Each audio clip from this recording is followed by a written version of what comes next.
Hi guys, good morning. Rick here and welcome back to my little YouTube channel.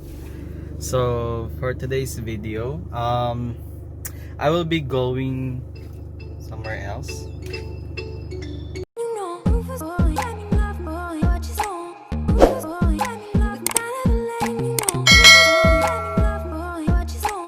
Take 2. Hi guys, good morning. Rick here and welcome back to my YouTube channel. So for today's video, pupunta ako sa Shell to have this car maintenance niya. We will do change oil, tsaka papalitan na rin yung mga oil filters, fuel filter, tsaka I'll try the bac-to-zero na disinfection dito sa entire cabin ng car. So I hope you guys come along with me and stay with me for this entire video, and let's start the day. Peace. So andito na tayo guys sa Shell. Just chilling here sa lounge with no TV.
Hello?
Hi guys, update.